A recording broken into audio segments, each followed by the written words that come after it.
Josey Wales, a simple Missouri farmer. He wanted nothing more than to work his land, raise his family. The war stole that dream. The Civil War tore through the nation, leaving scars across the land and in the hearts of men. Missouri, a border state, became a battleground. Brother fought brother. Neighbor turned on neighbor. Josey Wales wanted no part of it. He believed in living and letting live, but war doesn't care about a man's principles. One day a band of Union raiders rode onto his farm. They brought fire and death. His family murdered before his eyes, his farm burned to the ground, his life shattered. The war had taken everything from him. Now it had given him a purpose, revenge.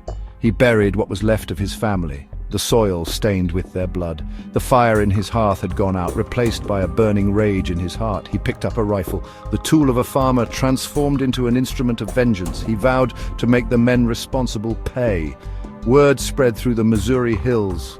Josey Wales was a man to be feared. He was a ghost, appearing from the mist, striking with deadly precision.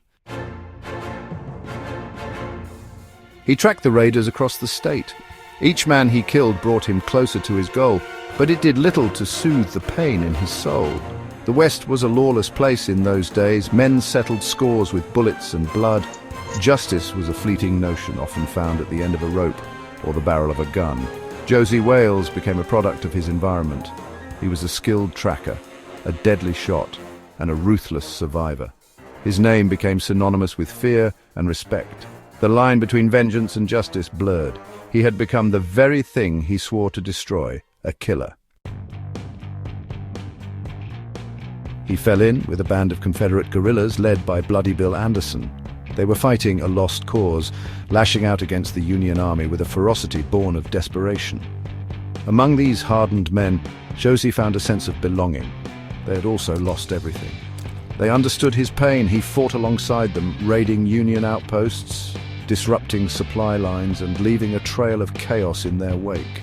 But even among these outlaws, Josey Wales was different.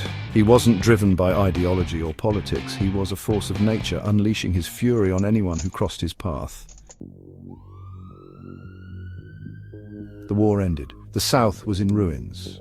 For men like Josey Wales, there was no going back. The amnesty offered by the Union rang hollow. He had seen too much, done too much. His hands were stained with blood, his soul marked by violence. He couldn't return to a peaceful life, not while the memories of his family haunted him. Some of his comrades laid down their arms, hoping to rebuild their lives. Others refused to surrender, choosing to live and die by the gun. Josey Wales rode on, a solitary figure in a changing world. The government offered a reward for his capture. Dead or alive, bounty hunters and lawmen alike sought to claim the price on his head. He became a hunted man, always looking over his shoulder, trusting no one. The wilderness became his sanctuary, his gun his only companion. He roamed the West, drifting from town to town, taking odd jobs to survive. He tried to outrun his past, but the memories always lingered like smoke from a dying fire. The West was changing. The railroads were coming, bringing with them civilization and the rule of law. The days of the outlaw were numbered. He encountered others on the fringes of society, Native Americans driven from their lands, settlers struggling to survive, dreamers and desperados drawn to the promise of the frontier. In their struggles, he saw a reflection of his own. He couldn't escape his past, but he could choose to help others avoid a similar fate.